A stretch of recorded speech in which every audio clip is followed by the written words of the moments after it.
Right, right. And did you know that, and I don't think a lot of people understand about anger and how it can increase your self-esteem. Yes.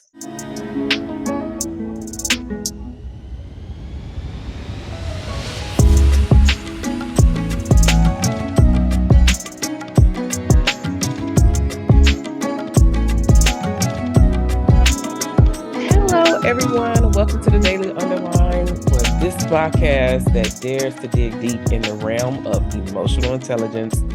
I'm your host, Tanisha, and joined by my daughter, co-host, Tamil. And how are you doing, Tamil? I am well, Mom. I'm excited about today's topic, but we're going to discuss something and that has prevalent in media lately based on the recent episode of Meghan Markle's podcast series, Archetypes.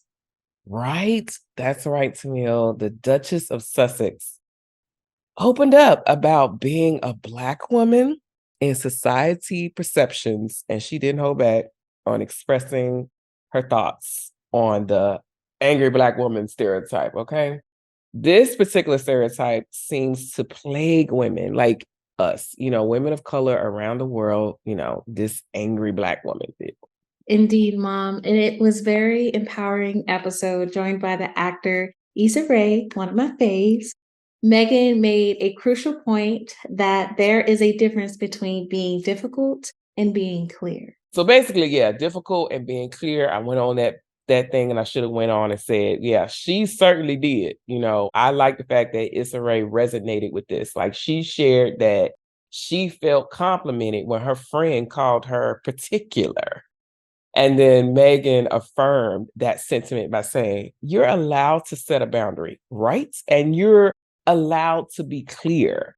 And it doesn't make you demanding, and I definitely agree with this, that it doesn't really make you demanding when you're just basically saying whatever it is that you desire, what's based on you. And it doesn't make you difficult. It just makes it clear.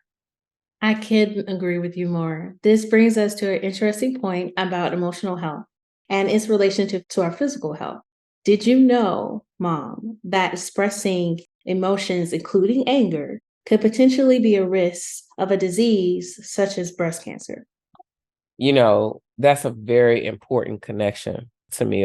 Suppressing emotions, particularly anger, can lead to increased stress and anxiety, which are known contributors to health issues, including cancer. That's an important connection to me. Suppressing emotions, particularly anger, can really lead to increased stress and anxiety.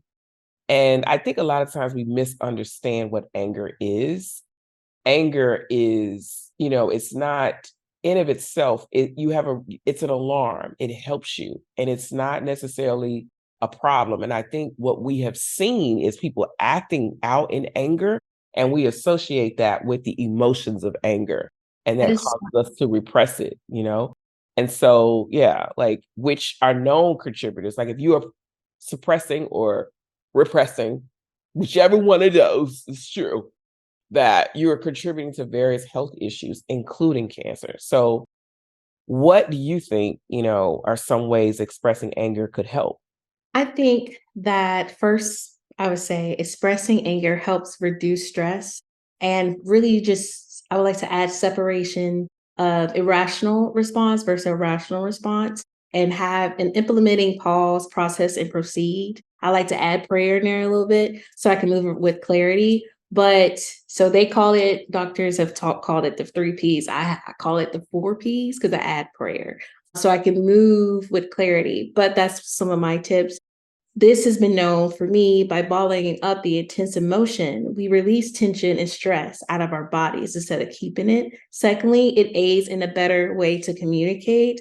When we express our anger out appropriately, hence the irrational versus irrational, we are clear about our feelings and needs, and we're able to speak that out effectively. Right, right. And did you know that, and I don't think a lot of people understand about anger and how it can increase your self-esteem. Yes.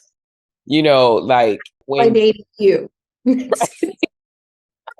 like when you express anger, we're acknowledging your own feelings and setting a boundary. Like it's your alarm system is what I like to say it is. And so fourthly, it helps to foster healthy relationships when you're not repressing your no and you're always like, if you're not repressing your no and you know when to say no, I believe if you're in a good relationship, that person should respect your no and they should in a loving way. But when you have to repress your no in order to get self-worth or some form of love, that should alarm you that person probably is unhealthy and that you don't need to be in that relationship. So, but expressing your anger appropriately, and when you are able to be authentic, you allow others to understand your needs, which I is so feel important. that is so important. I was about to say that too. It's important. And finally, let me add, it contributes to a better overall mental health. I know that's right. We all want to be mentally healthy or striving to be at least. Suppressing anger can lead to depression, anxiety, other mental health challenges. I know that this is connected to my personal story. By expressing it, we are promoting healthier and mental well-being. Right. And those are really powerful points, where being clear about our emotions, including anger, is not only healthy for our emotional intelligence, but it's also for our physical well-being, because the reason why we're talking about the daily underline is to really show you guys out there how your emotions are really connected to your overall health physically, not just mentally. Today's underline ends with this. It is okay to express your anger and be clear about your expectations. This not only boosts your emotional intelligence, but contributes to your overall health. Till next time.